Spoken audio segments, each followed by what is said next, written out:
Hello, everybody, and a very good evening on this slightly spring-like Monday evening. Winter's not letting go of Hampshire quite yet. We had hailstones today the size of peas, which were a real joy.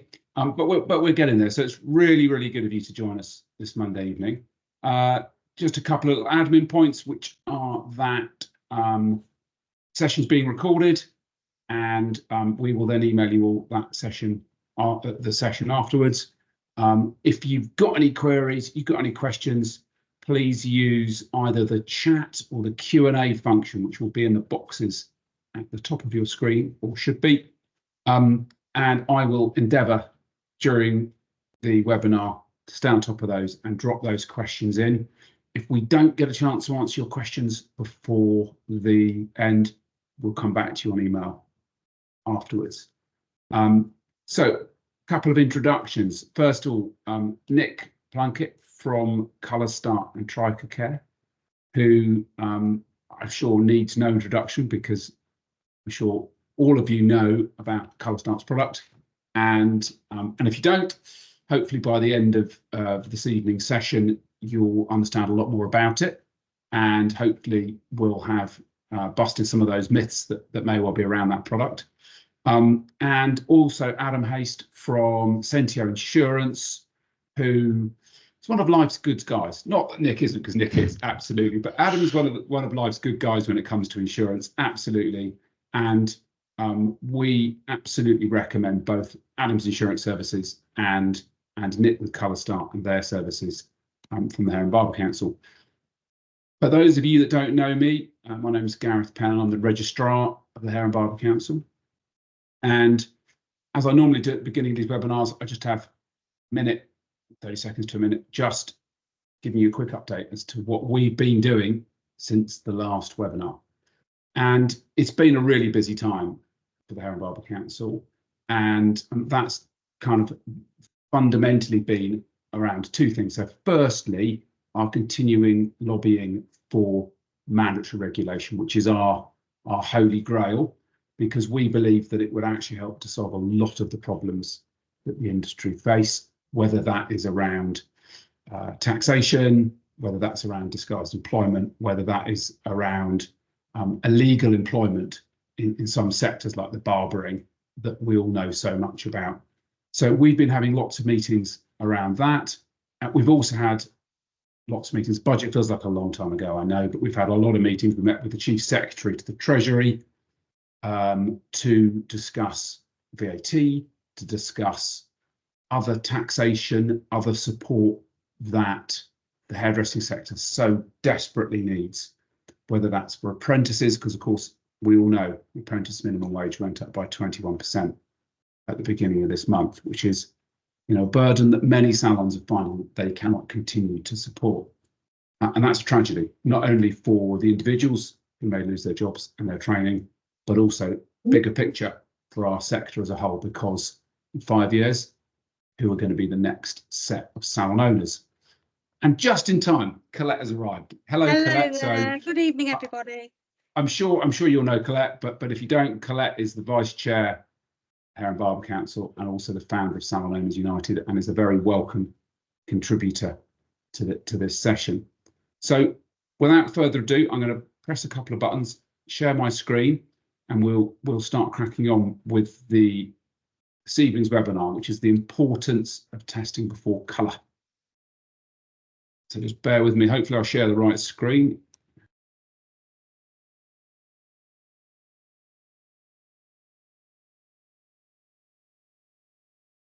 So with luck, you should now see the screen which says the importance of testing before colour. Adam, Nick, Colette, is that right? Can you see that? Yep. Yes, Excellent. we can, Gareth. Thank you. Perfect. Okay. Super important topic. And before we get into the bones of this, about the whys and the wherefores and why this happened, we will send all those who participated, who watched this webinar, continual professional development certificate. I've got your email addresses from the registration. So if your email address is different, where you'd like the certificate sending to, Please add your details in the chat, and we will send the certificate there. If there's anybody else who watches this post event, just drop me an email with your details on, and we can produce a certificate for you too. Okay, our objectives this evening. So first off, to inform you guys as hair professionals about the changes to testing guidance, why these were made, and how they'll help you run your colour business better. And really importantly, as part of that, is to identify the risks of not following these best practice guidelines. And as I say, discuss and share ways to allow you to build a compliant colour business. Now, a lot of people might say exactly this. Why was the change needed? Why was this something that not just the Hair Barber Council felt was important, but the industry as a whole felt was needed? And there's a few really simple points here. So first off, really low compliance. And by compliance, I mean people, hair professionals, carrying out an appropriate and correct test in the correct way. And there's loads of confusion over what was and was not okay. So we needed an evidence-based professional solution. So evidence-based, this is taken from things like the medical profession, an area that Nick has got a huge amount of experience in, and that you don't just set out saying, this is what I want to achieve, let me find a way to do that, is that you build a case to prove why what you want is right and can stand up to scrutiny. And that's a really, really important point. Insurance. So you can see why we got Adam here as well.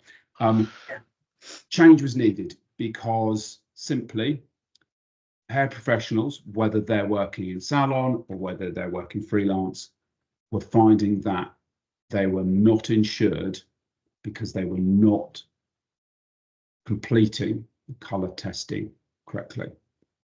And, you know, there's some fairly substantial risks there to us as individuals if we're not insured. And we'll talk a little bit later about business structure and formation, but, you know, making sure you've got appropriate insurance is really, really important.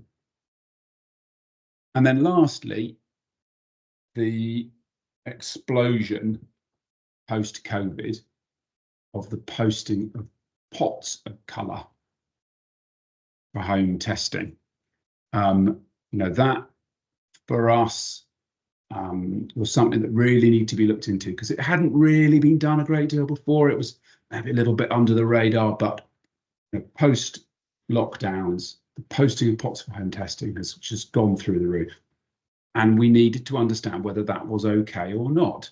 And that links back to the evidence-based professional solution there.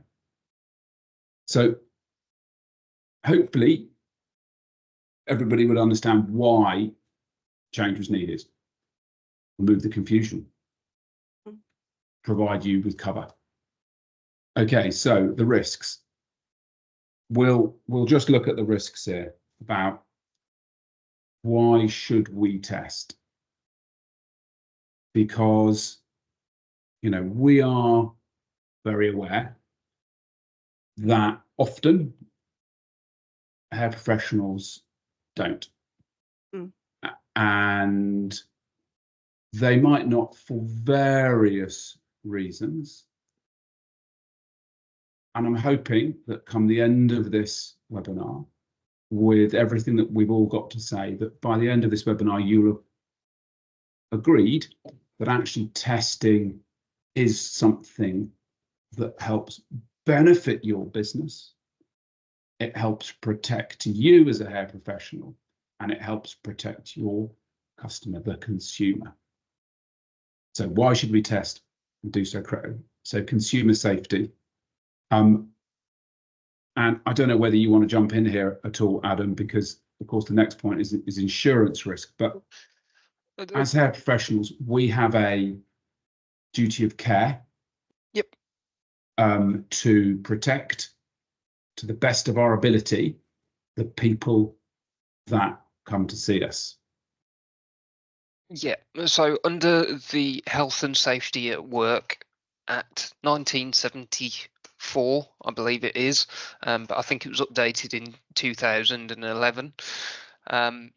You as a hair professional have a duty of care to your consumer, and that ultimately means that, and I think it specifically states that you must undertake appropriate testing. If you are found to not have undertaken appropriate testing, then you can be prosecuted. And we've actually uncovered there are some cases where hair professionals have been prosecuted. And when we're talking about an injury, that can be just a fine. When I say just a fine, we're talking tens of thousands of pounds, which how many businesses or hair professionals can sustain that? Or in more severe cases, you could be looking at criminal prosecution, because if you are putting somebody at severe risk, I mean, we are aware that there has been deaths as a result of allergic reaction to hair dye.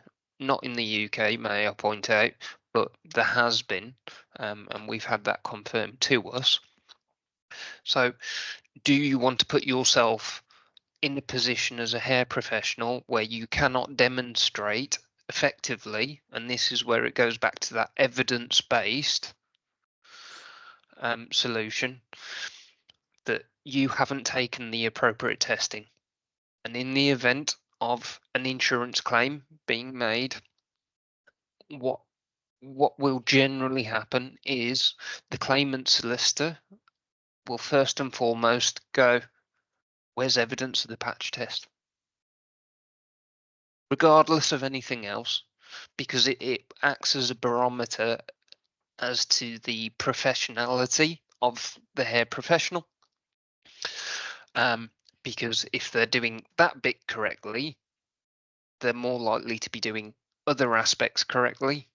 So it is a bit of a buzz when it comes to no win, no fee solicitors.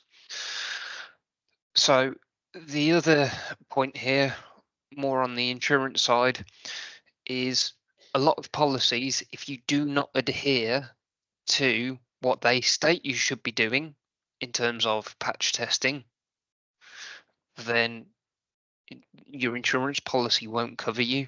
They specifically state they won't cover you. There is one slight outlier out there, which is Colour Start, but I'll let Nick fill you in on that bit a little bit later when it comes around to his segment. So just on there, Adam, we've got a question here, and I think it's a really important question and something we've come across quite a lot, and thanks for explaining that. So with regards to the insurance or criminal risk, would this be to the salon and the individual stylist? And we get asked this a lot, don't we, Adam? And it's one of the areas that we've had to really delve into. As Adam said, give me a ballpark, Adam. How many insurers are there out there in the insurance industry, and how many different variations of policy wordings are there? You're talking hundreds, if not thousands, if you're looking at all the different variations that they have. Exactly. So with regards to the would this be to the salon and the individual stylist? Well, it's the professional who didn't actually apply the skin test. And this is where it gets quite difficult, because this is why we always ask that people are quite clear on, obviously what we're talking about here. I presume we're talking about whether there's an employed salon. If there's an employed salon, it'll be down to the salon because they will come under their insurance. And obviously, in some cases, the insurance can be kind of, how can I put it, Adam? It's not that clear, is it, when regards to rent-a-chair, co-working spaces and things like that. They are supposed to carry their own insurance and own professional indemnity and treatment at risk. But Adam can help more on that. And I would suggest anybody who needs help to discuss a particular policy, just to get it across to Adam. Okay, so in terms of who is the one at risk from the hair professional side of things, generally they would go for the responsible person within the business. Yeah. So if it's a bigger organisation, they would go for the responsible persons, and then it would be a case of the responsible persons within that business having to demonstrate that they've provided sufficient and adequate training and policing, that they're ensuring testing is being done as it should be being done. And then if you've got an individual that is continually not testing as they should be, you're taking proactive approaches towards that. And then if it turns out that you as the responsible person has done everything that is practical and reasonable on your side, then you will generally find they will go for the individual stylist. That's it in very, very simplistic terms. But it's fair to say that each case would be based on its unique merits, wouldn't it, Adam? And that's the key thing. So if anybody's unsure about what's in the policy, I think it's important to kind of, touch base with Adam or one of us. I agree, Colette and Adam, and thank you, Paula, also for adding a really valid comment that, in the different regions, there are slightly different legal situations and a slightly different propensity to claim, perhaps. And, Paula makes a really good point, which is in Northern Ireland, actually claims are becoming more and more common, and the salons are being held liable. And this is why we keep coming back to it. You've got to make sure you're doing the right thing in the right way.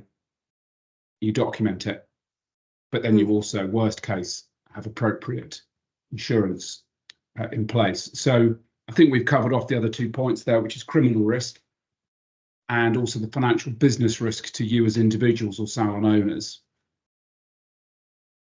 Okay, so let's shoot down a couple of myths here, which is always fun. So if you guys have got any other myths around colour testing that we've missed out here in our next few points, share them and we'll chat them through, because it's really important that we understand what is and what is not okay. So firstly, allergy to hair colour is so rare, we don't need to test.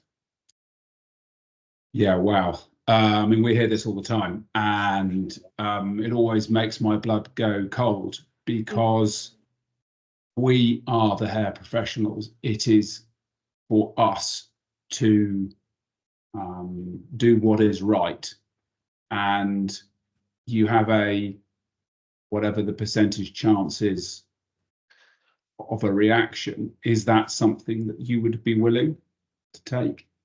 I think it goes beyond that as well. I believe because of some of the chemicals within permanent hair dye, they even have to be marked up or labelled up that there's a possibility of an allergic reaction. They have to be marked up that way by law. So as a professional using a professional product that carries that warning, it demonstrates that there should be some form of testing in place. So it goes that little bit further. Yeah, agreed, Adam. What nobody wants is what's described as a PRET moment. And so a PRET moment, for those that haven't heard that phrase before, is about a really unfortunate young girl who bought a PRET sandwich at Gatwick Airport, and it wasn't labelled appropriately, and she had a reaction whilst on board a flight to the south of France, and she died in the air. And that single death has led to a huge amount of change within the prepared and fast food industries. You know, that has led to every now time you sit down in a pub and you order food, And a it's waiter or also, waitress will say any allergies. yeah, and also, Gareth, it's also put the wider commercial market on alert, especially with us, because the duty of care there was rested with Pret, didn't it? Yeah. So, you know, and they obviously got their hands severely burnt over that, relevant fines and everything else, and short of corporate manslaughter. So, I think that alone should be an indicator to us all that, you know, playing Russian roulette, as I would put it, it's not worth the risk. Because it only has to take that one event, that one person who may have, you know, developed a sensitivity, or, you know, for whatever else issue, have a reactive immune system for whatever reason, you know, and I just don't think it's worth the risk for anybody. I absolutely agree, Colette. Thanks, Creative H, who posed the question: do all insurance companies allow you to use colour start? And I think probably that's something we're going to ask Nick to cover in a bit when Nick talks about colour start in a bit more detail, if that's okay. Okay, so next myth: very few hairdressers test for colour allergy properly. So the myth is, therefore I don't have to, because no one else is. Yeah. I mean, I think, yeah, I mean, move on. Yeah, exactly. That's all I can say about that one. And there are, and if I can come in at this point, Gareth, Yeah, from please our do. perspective, there are many salons and hairdressers, freelance and all sorts of business types that are testing. And so this idea and this concept that there's a silo of people that we're sort of all together in the non-compliance factor, that's incorrect. There are many, many, many very successful colour businesses out there that have a thriving workforce and very loyal clients that are fully compliant to their best practice colour services. Thanks, Nick. I think that's a really good point. Well made, and that we're not saying here that everybody doesn't comply. Not at all. Okay, so moving on, we have a written policy. That's enough, even if we don't follow it. So this would be particularly as a salon owner with employed people, or a salon where you've got self-employed folk, you've got a very good written policy. You've thought it through. It states what will and won't happen when, and you think you're covered, even if you don't follow it. Adam, are you covered if you have a written policy and you don't follow it? If you're not following it through, no. No, it's just a piece of paper, isn't it, Adam? It's not, you know, and that's Completely. the point. If you're not following it through, it's not evidenced. No. Absolutely, and you could extend that into anything about employment contracts. It might be written down. If you don't do it, you're not covered. So Yeah. it's the same principle. This next one's really important, which is the myth that clients don't value the allergy alert test. Or you might say clients don't want to be bothered. They don't value the time. They won't put the time into the test. And this is not the experience of those that have made testing an absolutely integral part of their colour business. This is the classic line of, I have my hair done all the time. I've had my hair coloured for years. I've never had a reaction before, so I don't need to be tested. And not just that, I think as well, Adam, I think, you know, when people are forced and clients say, oh, just don't test me, just I'll sign something. And just to answer that classic line first, PPD and its various derivatives, they're a sensitizer. So the more you're having your hair coloured over the years, the more likely you are to develop an allergy. So the fact that you've been having your hair coloured for years means testing is all the more important, if anything, as daft as that sounds, for that client. And it's that consumer not understanding the importance of the testing, and this is where, as professionals, we need to educate the consumer. Same as if you have Absolutely. sorry, Gareth. I was going to say, same as you go in for an operation and the surgeon will actually tell you all the risks. And it's their onus on them as a professional to actually, actually go through that with you, as it is with us as professionals. We have to tell the client, we do this because of X, Y, Z, and obviously it's our policy and we do it. And that's it, basically.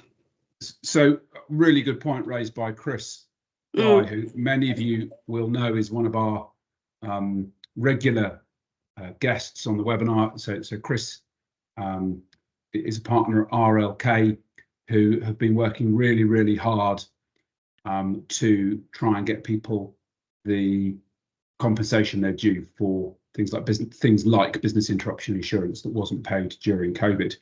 And Chris has shared with me a really good link about how they got the law changed around the labelling about testing methods, and I'll share this link with the notes after this meeting, because I think it's really valid and it really shows the point that we are hair professionals. It is down to us to make sure things are done properly. So thank you for that, Chris.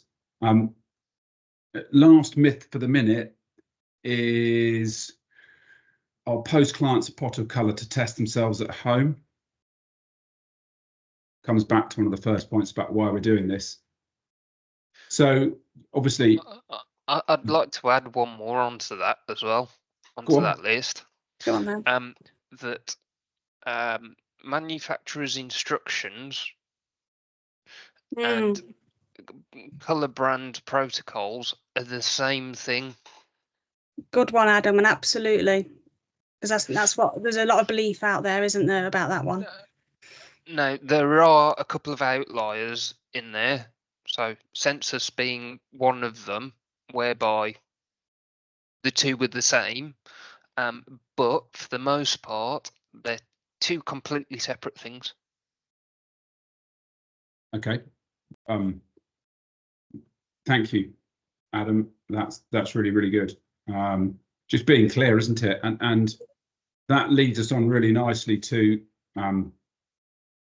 what's changed.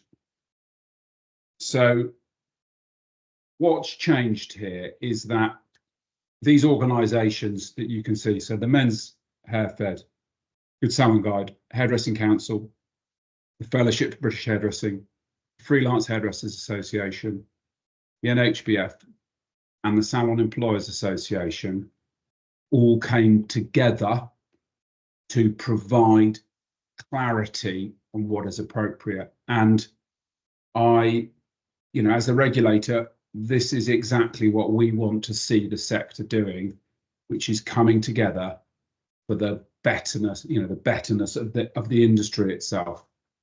You put your commercial stuff aside and you say, this is what our industry needs.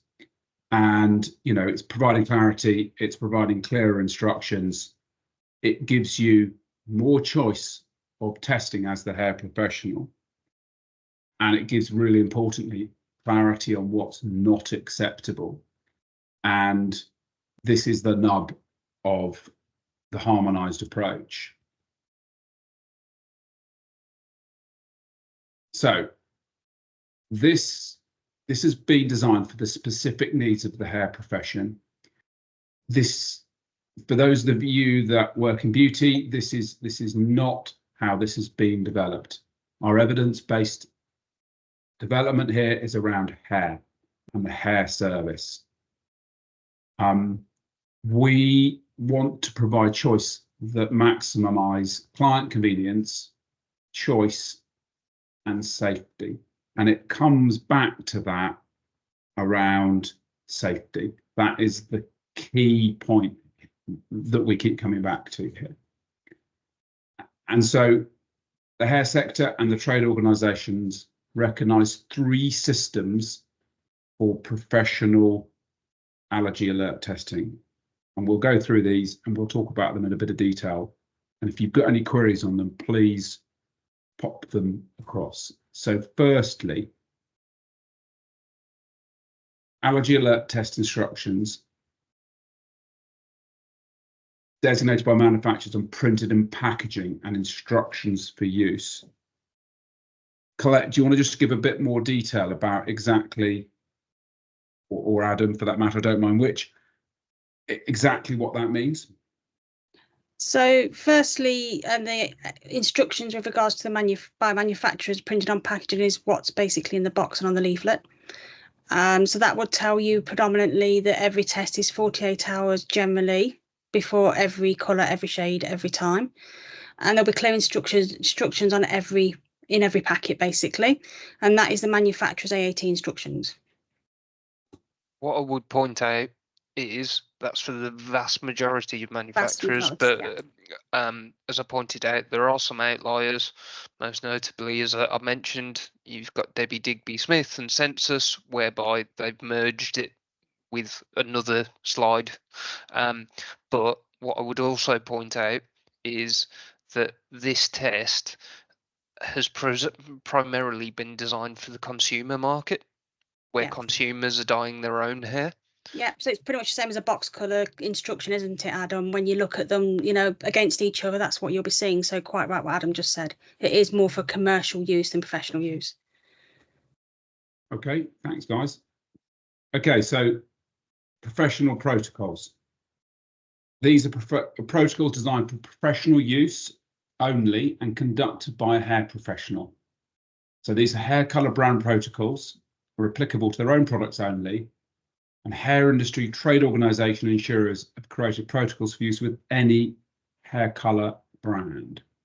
So, for example, as a Hair and Barber Council member, you can use the Hair and Barber Council protocol, which we have developed evidence-based and alongside Sentia Insurance to make sure that by doing so, you are also appropriately insured, because this is one of the key points around this, is that you need to link your professional protocol with your insurance provider to make sure that it does cover you. I don't know whether you want to add anything to that, Adam. Yeah, sure. So you will have colour brands that will have their own protocols, and this is invariably, when it's a repeat treatment, they allow you to ask your consultation questions ahead of each treatment, and subject to the consultation questions being okay, you can go for periods of, dependent on which brand it is, anywhere between 3 and 12 months in between having to repeat the test. Okay, but you do need to ask the consultation questions ahead of each treatment and record the answers, because again, if you don't record the answers, where's your evidence? So if there's no evidence, you've got no way.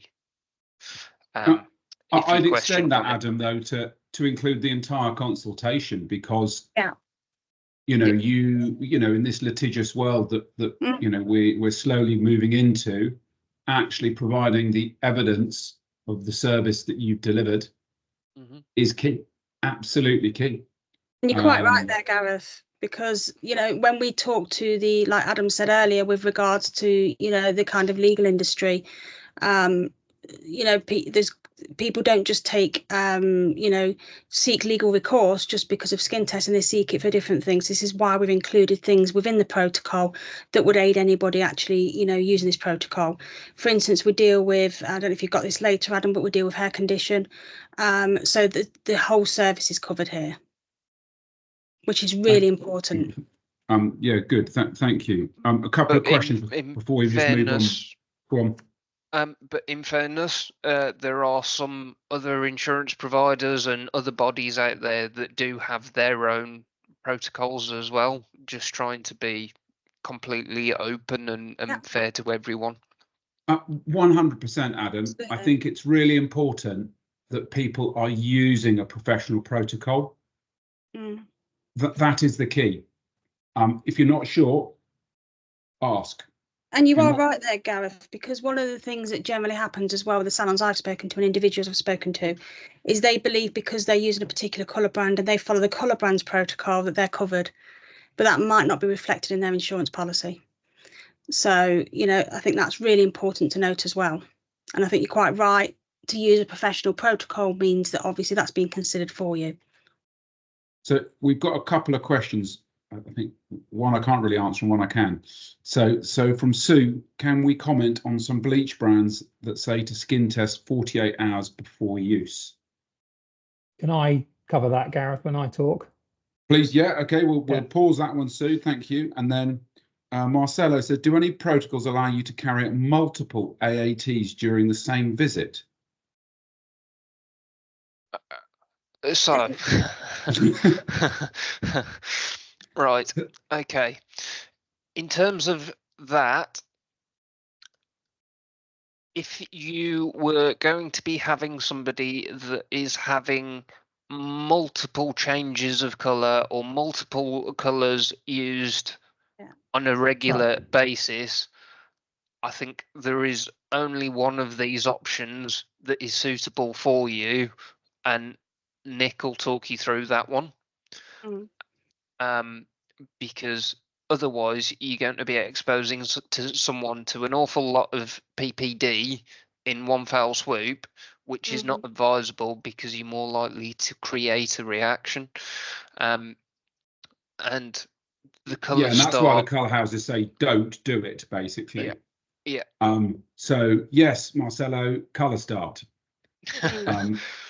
In short.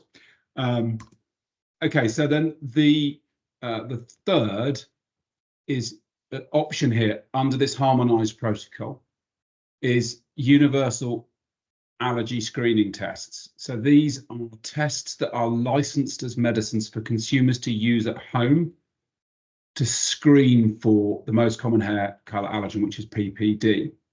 And it's at this point I'm going to hand over to the expert, Nick. Thank you, Gareth. And I'm going to rattle through the next few slides, and I know that there are going to be some quite detailed questions.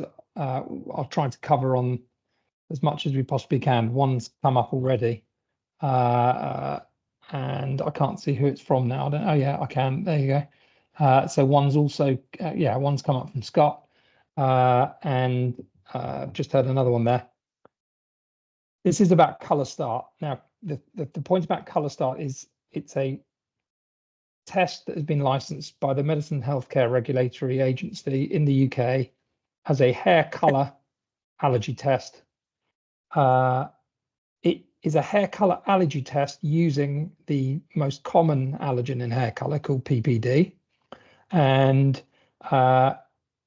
it is universal because you will not find a hair colour company in the UK marketed of any reputation that would recommend anyone with a PPD allergy going ahead and using their hair colour. It's just not the right thing to do. If you have an allergy to PPD, you should not use oxidative hair colours because the risk of you having an allergic reaction, even if that hair colour doesn't on the face of it contain PPD, it's very likely to contain some analogue of the same molecule that it can possibly stimulate a reaction. And I know that I could possibly be told off by an immunologist on this sort of thing, but let's just as an example use nuts. You don't say on a pack of something this contains pistachio nuts, or the general advice for people that are allergic to nuts is avoid something that contains nuts, even if you might not be allergic to pistachio nuts, but you're allergic to every other nut. You don't really know, and therefore you avoid the product. And that's what Colour Start's about. And that's the difference between Colour Start and these other the allergy alert test. Is it's designed as a very high quality product that can be used across the board to remove the risk of that one client in 100 who is at most at risk of having an allergy to hair color from the other 99 people who are not presently at risk of having an allergic reaction to hair color. And we're delighted that the Hair and Barber Council, the NHBF, Salon Employers Association, the FHA, and all these other trade organisations recognise the role that such a test has to play in a professional setting, so that those running a colour business can get on and do their job, colour people's hair, make them look great, and not feel the pressure of taking clients through a diagnostic pathway to figure out what they may or may not be allergic to in what colour and what that particular colour contains, because that's just too much of a job and that's not really for the hair professional. So with that, I'll just explain the three parts to the Colour Start system, because as Scott mentioned earlier, well, how can you have a test that you only use once, yet you can develop an allergy to hair color? Well, that's because you can use some very simple risk-based questions, but those risk-based questions work best when they are first entered into the system after using a very high quality diagnostic standard allergy test. And the Colour Start test is going to be used by dermatologists all around the world to help identify and diagnose allergy to hair color using PPD. And you, as a hairdresser in the UK, have access to that product. And you're the first people in the world to have access to this product because we've licensed it here first. You get the benefits. So it's made up of three parts. It's got the Colour Start patch test itself, which is like a temporary, like a plaster that's stuck to the skin for 48 hours. You've got the client passport, which the client uses because they do it themselves at home. They are responsible for the test and they're responsible for recording the result of the test. They're responsible for determining whether or not they think they had an allergy or not. And they record that outcome on the passport system, which you can then see on the professional passport dashboard, which is free for you to use in your salon. And you can accept someone with a Colour Start passport even if they haven't done that Colour Start passport in your salon. So kind of there's a range of salons using Colour Start, and some of them are here today. So if you do have questions about the particular business type, salon or freelancer or rent a chair or anything like that, we might be able to, I might not be the best person to answer it. You're going to put the answer, the question in the chat, and someone who's on the call might well be able to help you from their own professional experience. So the Colour Start patch test contains PPD, as we say. It's a use once test. We're not the people that have said that it's used once. The MHRA, the regulators, are the guys that say, hang on a minute, PPD and hair colorants are active sensitizers. So if you there is a risk that using any test that contains PPD or similar products on the skin repeatedly, you can actually become allergic through repeated exposure. So it's not necessary for us to require people to patch test themselves every 6 or 12 months if you're using Colour Start test. So Gareth, if you want to nip on to the next slide. The client passport is... Sorry, Nick, there's a really good question, Yes, which is good questions there. How can you be sure that the consumer has carried out the procedure at home?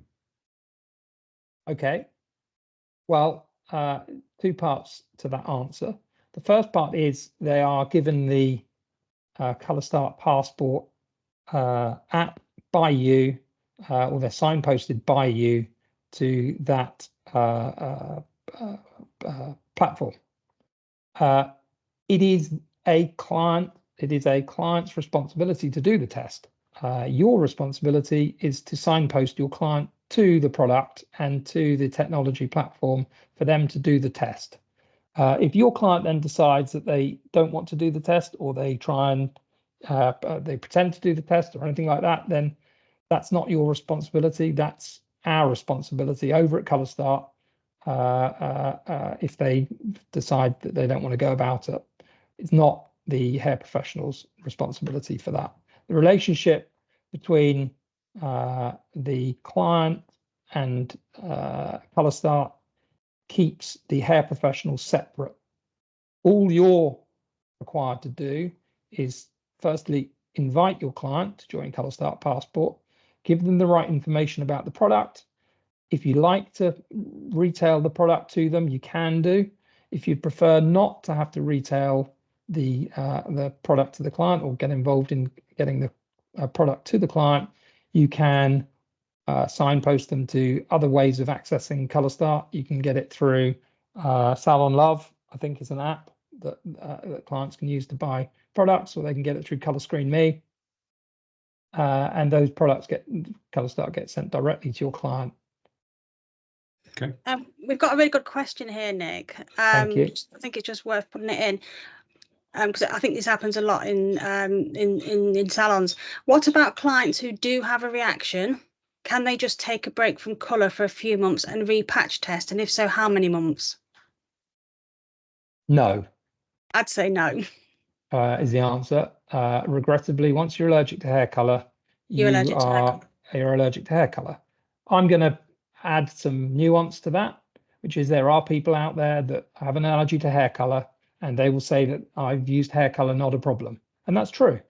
There are people out there that can use hair colour, and they might be mildly allergic, or there might be something that's gone on that means that they haven't experienced an allergic reaction as a result of using hair colour. That's great. I mean, that's fantastic. But as a hair professional, you are really creating a huge problem for yourself, because you're not going to get any support from anyone if you knowingly colour someone's hair when they have declared that they've got an allergy to hair colour. And so, as I say, we can have a debate. It doesn't have to be a debate, but there can be a discussion around exceptions to the rule. Someone that has used a particular product that contains a particular ingredient that meant that when they used it, they didn't have an allergy. That might be to do with the ingredient. That might be to do with the way the color was applied. That might be to do with what else was going on. But as we talked about, this risk of, we're talking about 1 in 100. So it's about taking the 1 in 100 people out of your overall pool of color clients and treating them differently. And coming up with another way of dealing with it, and you get on with your life with the other 99. And because you've got a business to run is the reality here. Yeah, and absolutely. And that's the bit I think we must all focus on here, is that we are doing colour testing in order to allow us to do what is arguably the most profitable service that we need to do for our business to thrive. And we, Nick, the harmonised approach, that is what this is about. It's about doing this in a safe way, allowing you to colour well. Another question. Sorry, Gareth, go on. Go on. I was going to say another question for you, so I've got a bit of a delay here. Another question for you. Do you still have to do a manufacturer test as well as the ColourStart patch test? I think it's a good question. I think it's one that people wouldn't, really know. So I think it's a good one to answer, Nick. ColourStart is licensed as an alternative to the allergy alert test recommended by hair colour manufacturers. And the way to think about this is, if you are using the ColourStart test to screen your clients for allergy to hair colour, then you are having a direct relationship with ColourStart. ColourStart's insurance, ColourStart's support, ColourStart's technical team, and the ColourStart product. If you are using the allergy alert test from the hair colorant company, then you rely on their support if there are any issues.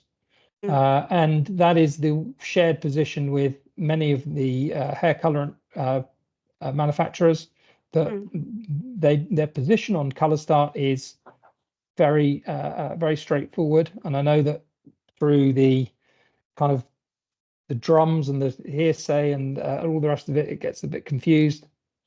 But the message from the hair colorant manufacturers to the hair profession on the use of ColourStart is, if you use ColourStart, then your relationship, if there is a problem with hair colorant, is with ColourStart, and that's entirely understandable. Our point on that is that ColourStart is a far more convenient for you and your clients method of screening, which means that you can be more compliant. And our concern is that the message of, well, if I'm using colour start, I'm not using I'm not getting the support of my manufacturer. There are a number of salons out there and hairdressers working in all different business types that have that argument but aren't following the insurance guidelines, aren't testing every time, which is what a lot of insurance policies ask, and aren't retesting every 6 months, or if there's a change of hair color, tone, and are not compliant anyway. Okay, so just because we're fast running out of time, a couple of quick questions. One is, do you have a paper version of the client passport? No. There is a paper version, and there's a certificate of colour start use, which someone can use if they don't like technology.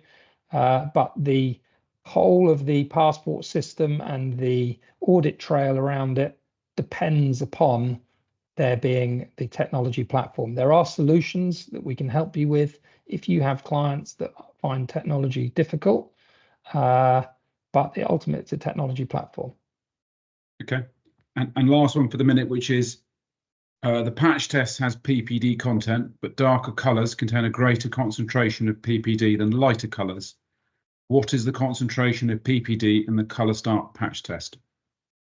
65 micrograms, which is the amount required to diagnose someone with an allergy to PPD.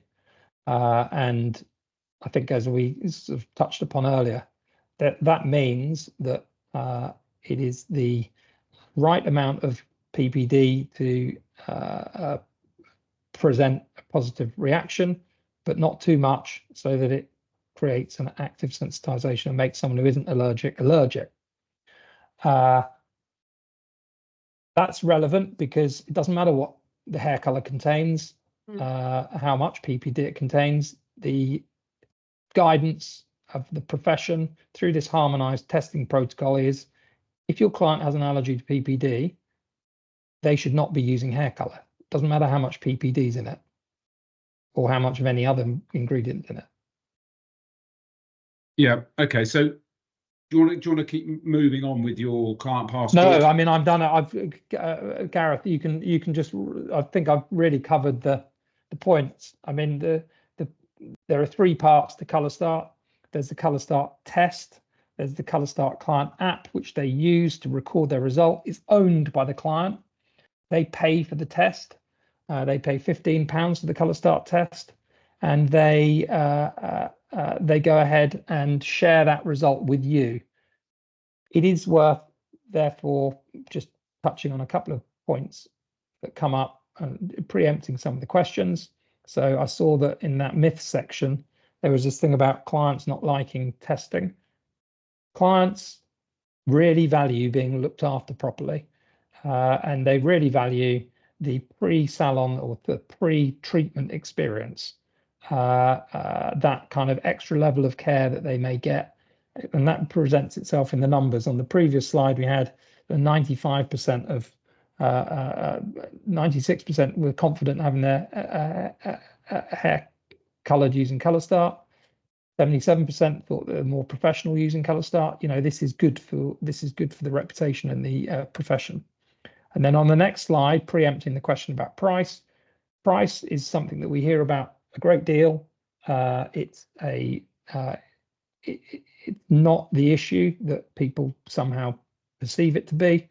This is a one-off cost for £15, and the client gets the convenience of having any color they want in any salon.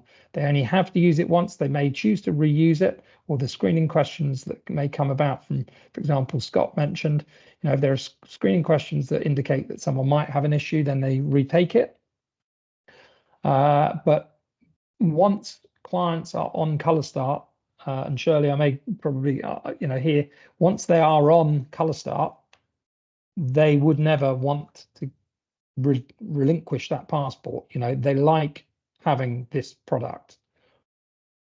All right, thank you, Nick. There's a really good question here from Sue, which we might need Chris to help answer on the chat, which is, this is the community working brilliantly. I love it. Perfect. So Sue says The bleach. The bleach yeah, question. the bleach. No win, no fee solicitors are saying if you don't skin test with the bleaches, that have it on the label, you are not following their instructions, so you are negligent. And it happened to a Right. friend of hers. She used fudge Spleed Beach, if I can get that out right, and it says the skin test on the label. Yet Right. even their technicians don't know how to do one. Yeah, can The I? company said there isn't a skin test for bleach, so it goes round and round in circles. And so there is a question This is here about part of a larger problem of It is, Yeah. yeah. And we have a so I'm sorry, I promised to answer that question in my presentation, but this is about the appropriateness of what's a test. And my answer to that was going to be that the reason why there's a hair color allergy test is firstly because hair color is identified uniquely as having this risk profile of causing allergy, which meant that there's been a legal change to the labeling. And that's the only legal change. You know, this color may cause allergy, which can be severe, is a legal labeling requirement for hair color, not a legal labeling requirement for bleachers. And the second part to that is that the hair color companies have gone to an extraordinary length to prove that the allergy alert test actually works, so that there's a benefit of you doing it, and also that it's safe for you to do. And I haven't seen any evidence of any of these bleach companies or any of the products that are used in beauty or other areas of anyone having gone to the effort proving that these tests have any benefit or are indeed safe for the consumer to use. Instead, they've just put it on the label as if it's like a piece of carpet cleaner. You know, before you clean your carpet, test it on a piece of carpet to make sure it doesn't stain, so we don't end up with a bill for a discolored carpet. You know, you can't do that. The hair color allergy test is entirely different, and the hair color companies have gone to really, you know, great lengths to make their products as safe as they possibly can be. And everyone else seems to be jumping on this and thinking that it's a smart move by manufacturers to add it to a label. And they haven't done the work that evidences the point that they should ever be doing it in the first place. Right, thank you, Nick. And I mean, Chris adds a really valid point, which is that, you know, that sounds about right, but they've successfully defended lots of these claims where there's not been insurance in place. And Debbie rightly says, find a bleach with reasonable safe use instructions. And I think that just about nails it. It does. You know, absolutely. Skin testing by putting an irritant. Yeah. Skin testing by putting an irritant on the skin. Yeah. Maybe someone. Thank you, Nick, very much. All right. Thank you, guys. So just coming back to the harmonized approach, and there was one further element of the harmonized approach, which is that transferring colorants from the original manufacturer's packaging to post to clients for the purpose of an at-home test goes against industry best practice and may invalidate insurance cover. We do not recommend the transfer of colorants in this way. So that's saying that all of the organizations that signed up to this harmonized approach, which is pretty much everyone, is saying we don't recommend the transfer of colorants in this way, including the Freelance Hairdressers Association. And I really would strongly advise against popping them in the post or dropping them at someone's house, because you are opening yourself up to a world of claim. And I don't know whether you want to add anything to that, Adam. Yeah, so the vast majority of policies will have a standard exclusion within them about the repackaging of products. So as soon as you start decanting pigments into little Tupperware pots, you've immediately invalidated your insurance.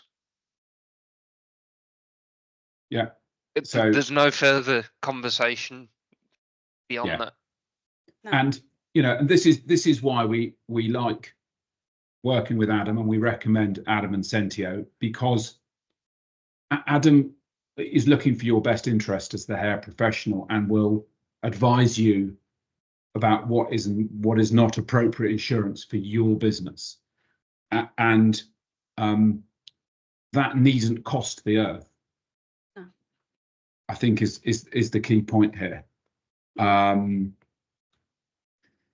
So I think also Gareth, I mean, you know, it's quite unique, and as you know, we've spent a lot of time, and Adam is a very rare breed in the fact that, you know, somebody from the insurance industry understands how it works. Adam's spent much time in my salon, haven't you, Adam, and understanding it all. So he gets it. So he understands the challenges as well. But I think it's really important to make sure you do get the correct advice. Because when we talk about the pots, you know, you will have people who say, well, you know, that can be done, etc., etc. But ultimately, at the end of the day, it will be you who actually, you know, is taking that risk. And I think it's really important to make sure that you don't, because as Nick will know as well, you know, once that pot goes out, it becomes a diagnostic, and then the MHRA aren't too keen on that, are they, Nick? So, you know, so I think it's really important to make sure that you follow this. And if you are in doubt in any way about what your policy is or anything else, again, I would say go to Adam. Yeah, I'm gonna add on that about I noticed going up further up the presentation that the protocol, the harmonized protocol, is that the allergy alert test conducted by the hair professional is accepted. So there are several layers of that being wrong, I think, but from my observation of what I saw. Yeah, totally. It's about the hair professional, and I think that's the phrase we need, and we've used it a lot tonight, and we use it having thought it through, because we are hair professionals and our industry needs a bit of respect, and that word profession. And one last thing, yeah, conscious of time, Nick, insurance and colour start wasn't specifically touched upon. Do you want to do that bit, or me, or combination? Well, if I may, the simple answer is Colour Start is insured every time you use Colour Start or the Colour Start passport. It's insured for the hair colour process, and if your own insurance company declines a claim because you've used Colour Start rather than the allergy alert test, we don't think they'll do that, but insurance companies could be funny, as Colette knows. And the only prerequisite for you to be covered using Colour Start is you have your own insurance policy with a minimum of £2 million public liability cover, which is the industry standard amount. You shouldn't be able to get a policy for less than that. And it's worth asking as well, Nick, because one of the questions earlier, I'm not sure if we covered it, was does every insurer insure Colour Start? No. Every insurer does not cover Colour Start, which is why Colour Start has its own policy. So you don't need your own insurer to cover Colour Start. Colour Start carries its own insurance. You are treated as a vendor of Colour Start. So in essence, and Adam, correct me if I'm wrong, in essence, you are treated as an insured party using Colour Start. Correct. That being said, it's always preferable to have it under your own insurance, but you don't theoretically have to, because, well, not even theoretically, you don't have to, because Colour Start have that additional cover in place themselves. And being aware of time, a quick point, which is the point of Colour Start is to actually stop claims happening. And I know Chris might not want to hear me saying this, but we don't want solicitors involved in these issues. What we want to be able to do is we want to be able to provide the professional with a very high quality test that can be complied to, so that a client, if they do end up having an allergic reaction, you as the hair professional have done everything you possibly can to prevent that happening, and that system of prevention is not getting in the way of your business. And by having that system of prevention, no one can say that you've neglected some form of professional guidance, which means that there is no negligence claim against you. No, because you've satisfied your duty of care. Yeah, and that's why insurance exists, because there's no such thing as 100% test. No. These things will happen. You've just got to say, hey guys, I did my best and I'm really sorry. and the insurance company picks up the rest. All right, thank you for that, and that nicely leads us on as our final thank you to the whole sector, because in my knowledge, it's the first time the sector's come together and produced such a thing as this, the harmonised approach, and it really does help clarify the baseline best practice for all hair professionals and sets expectations for consumers and what they should expect when they're buying a professional colour service. So a big thank you to all of those who've been involved in this. And to finish off, a big thank you to Nick, to Adam, and to Colette for their time this evening. And there's been loads of questions, a huge thank you to everybody on the chat as well. If you've got any further questions about any of the things that we've discussed this evening, please feel free to pop us an email and we will come back to you. I will share this presentation with everybody on the call, as I say. So yeah, thank you very much, everyone, and have a lovely remainder of your evening. Thank you. Cheers, Thank you, guys. guys. Thanks, Nick and Adam. Thank you.